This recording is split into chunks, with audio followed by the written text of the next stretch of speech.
In a world where content is power, perception is everything. This video contains altered footage, not to deceive, but to reveal. Stories are shaped by editing, framing, and emotional triggers, influencing what we believe before we even question. If we break down how media manipulation works, exposing the tactics used to craft narratives, sway opinions, and drive engagement. See past the headlines. Think before you believe. Welcome to Real News versus Fake News. Fear for immigrants. Concern over deportations. Michelle Obama says it keeps her up at night. In this current climate, for me, it's, what's happening to immigrants.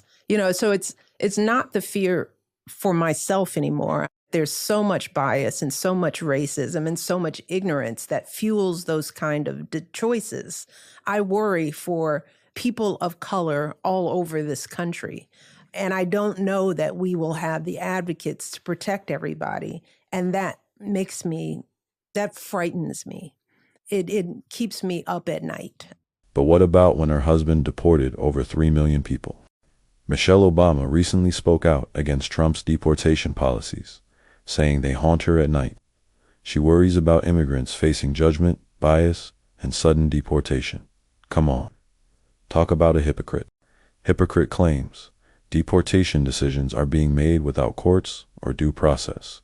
She fears, really, immigrants are being unfairly targeted based on appearance and bias.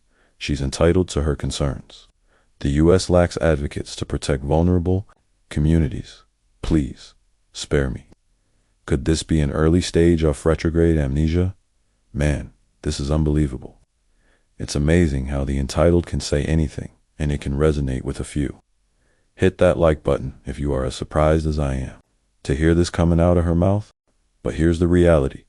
Barack Obama deported more immigrants than any president before him. Over 3 million deportations during his presidency, with record-breaking numbers in his first term. It's about all the people who are paying a price because of a broken immigration system. All the communities that are taking immigration enforcement into their own hands.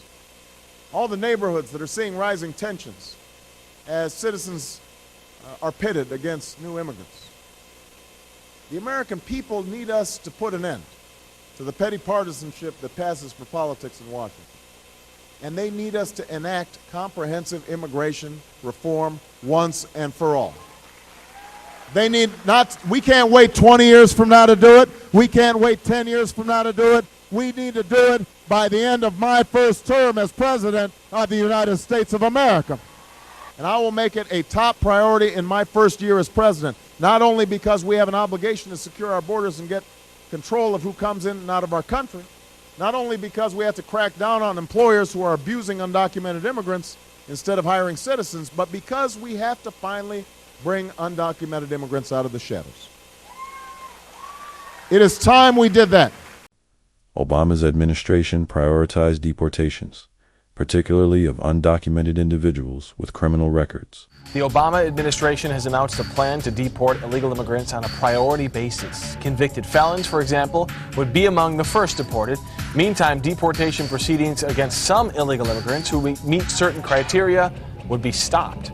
Critics say that amounts to amnesty. Supporters say it's a more realistic plan. Now at 9, we want to know, what do you think? ICE carried out mass removals, over 385,000 deportations per year during his first term. So why now? Why does deportation suddenly keep her up at night when her husband enforced some of the strictest immigration policies in modern history?